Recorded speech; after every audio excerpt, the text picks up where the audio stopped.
As the world recovers from one humanitarian peace bombing in Libya and braces for another possible intervention in Syria, many are now asking how it is that the so-called liberal left have become cheerleaders for the very wars of aggression they once pretended to deride. As longtime investigative reporter Pepe Escobar explains, an obscure international doctrine called responsibility to protect, or R2P, has been the main tool for shaping this new paradigm for the continuation of NATO's imperial power grabs around the world. This is the GRTV feature interview with your host, James Corbett, and our special guest, Pepe Escobar. Yes, R2P became famous all over the world, of course, because of Libya last year. But this is a long story. This is a 10-year-long story. Probably many people don't remember that. So I think it's important to come back to 2001, when the original concept was actually masterminded by this fabulously named International Commission on Intervention and State Sovereignty. This was actually a panel. Was sponsored by the Canadian government, by the way, with some foundations backing it. And the leader was definitely not a warmonger, was a very good guy, to put it this simply. The former Australian Prime Minister, Gareth Evans.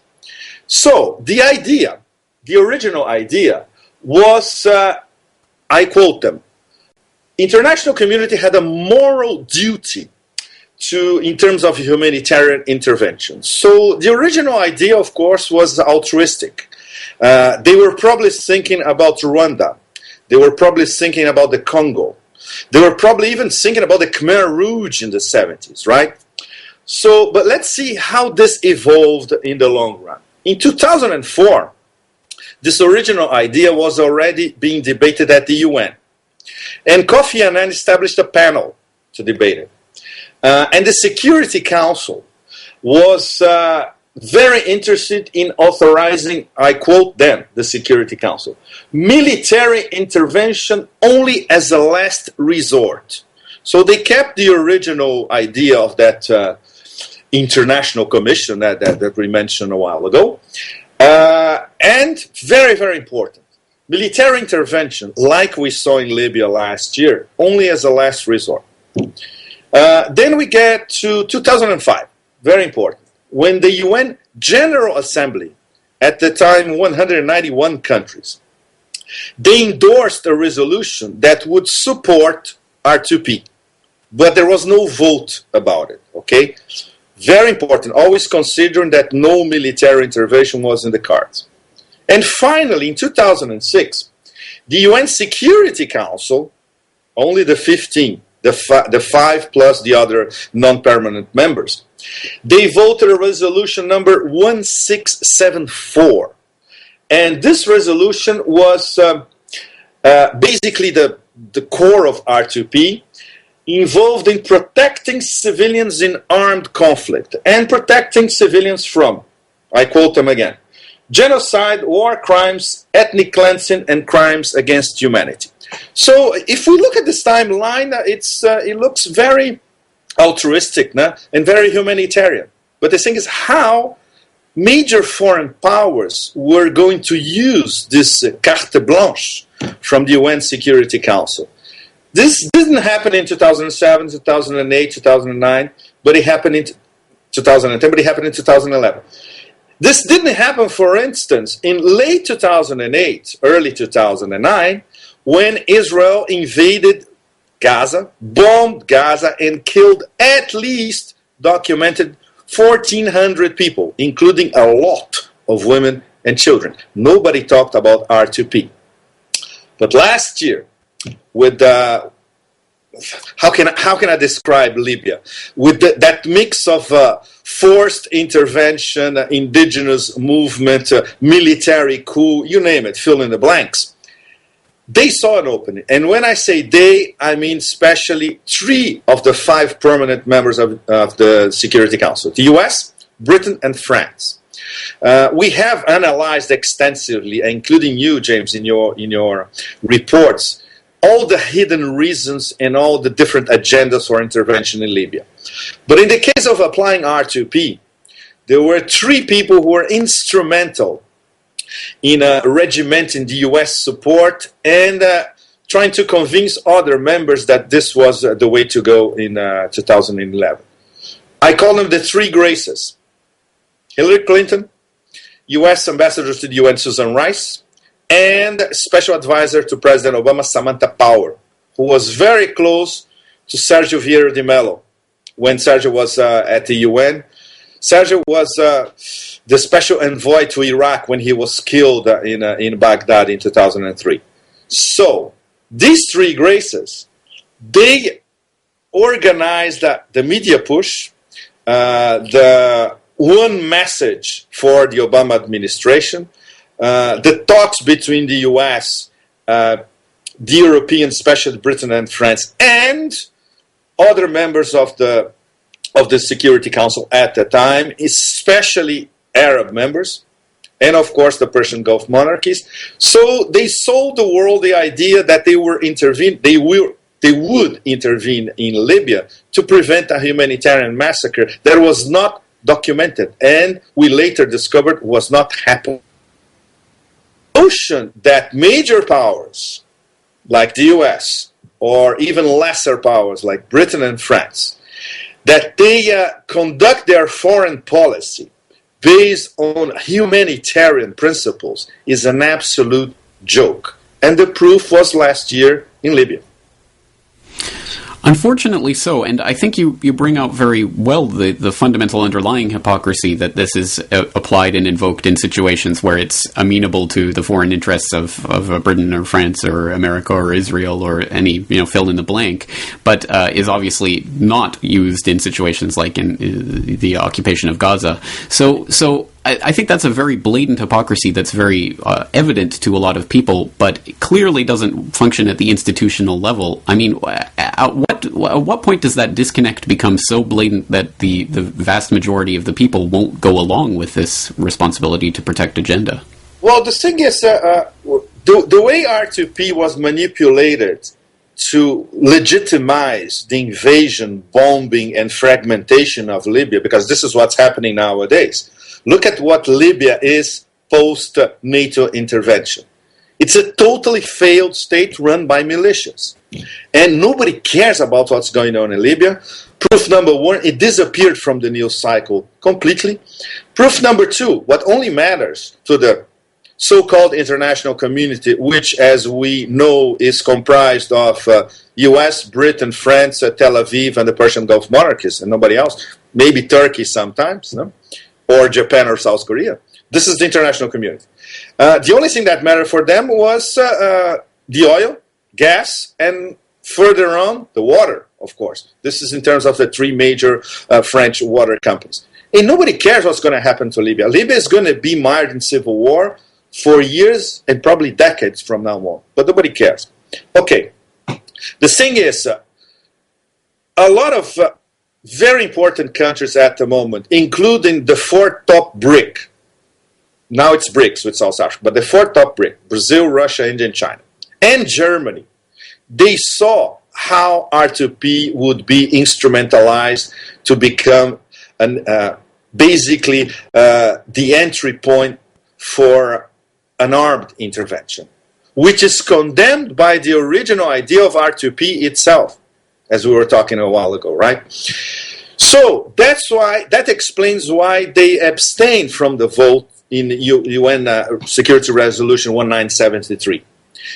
They got together before the vote. The BRICS were all in favor. South Africa didn't abstain because they got a phone call from Obama. Obama was on the phone with President Zuma for more than an hour and said, look, if you don't vote for us with this, you're going to be in trouble.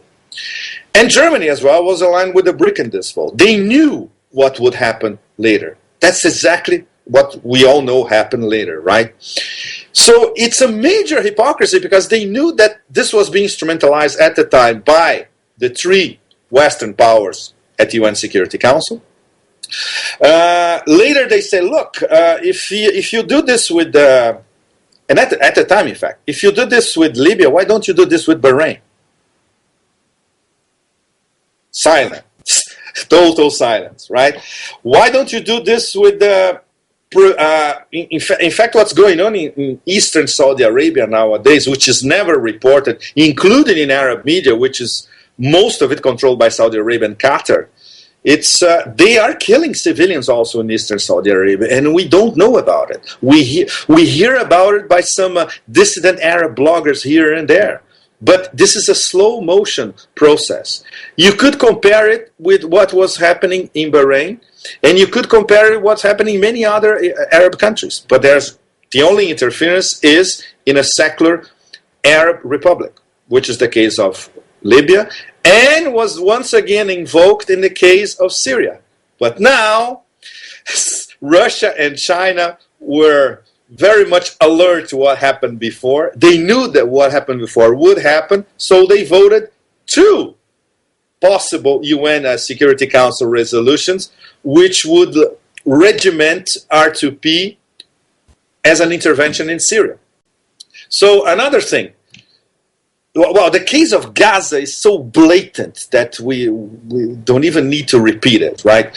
Why R2P was not invoked these past few years to prevent what we can describe very accurately, I would say, as a slow-motion genocide of the Palestinian population? We all know the answers for that. The US will always veto it.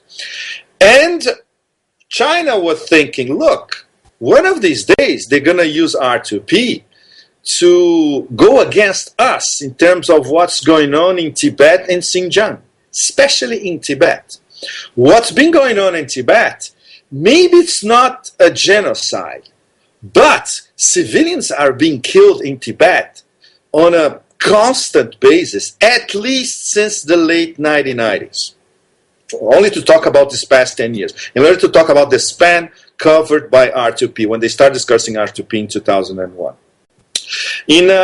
In Xinjiang, it's the same thing. Xinjiang, there are 500,000 Chinese troops basically occupying Xinjiang, which is basically an immense desert with one big city, Urumqi, lots of villages, and the rest is desert, but with lots of oil and gas, and very close to Central Asia and close to Russia as well. It's a very strategic area for China. And China simply cannot envision any splitists, as they call it, movement in Xinjiang, right? Russia was saying, look, maybe they could use this against us in terms of Chechnya. In Chechnya, there was, or there has been since the mid to late 80s, a civil war going on that was won by the Russian army at the price of a slow-motion genocide as well, by all means. So it depends, of course, on which major foreign power is conducting the framing of R2P. If it's the US, Britain, and France, it works because it's for our Western interests, right?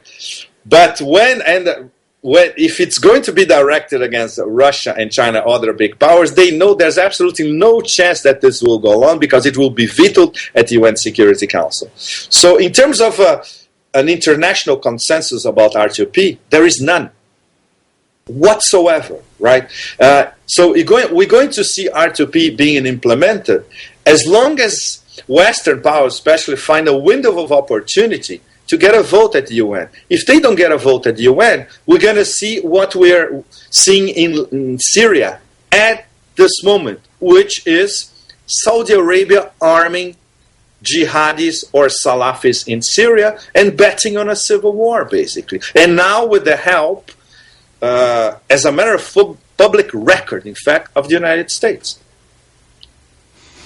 So let's flesh out that narrative a bit, because it seems like you're painting a picture that in the Libyan example, Russia and China abstained, and they learned their lesson from that. In Syria, they've vetoed the resolutions trying to implement the same policy. So does that indicate that from here on out we can expect to see Russia and China giving more pushback to this idea? Yeah. Definitely. Oh, yes, definitely. And the non-aligned countries as well. We cannot forget that 120 plus members of the non-aligned countries. Many of these countries are not exactly Western liberal democracies, as we know. And many fear that R2P could be used against themselves. So the original idea of R2P, of course, it is very altruistic and it is a fabulous idea. But why nobody thought about that before or during the Rwanda massacre?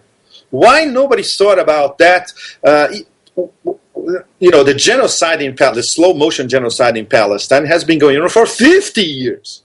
And I can't imagine that nobody at the UN or high-minded politicians such as Gareth Evans in Australia never thought about implementing R2P at the UN Security Council level. So why now, right? Why now? Because now we are watching a total reformulation of that axis from Northern Africa to the Middle East, which is part of what the Pentagon used to call arc of instability. There's a lot of what American neocons gleefully call creative destruction going on. So if you can advance a Western agenda in terms of the Mediterranean as a NATO lake, or more pro-Western governments in all these countries, a less unsavory dictatorship, but still defending interests of Western companies and Western governments in that area, why not? So any weapon is available, any weapon is good, including R2P.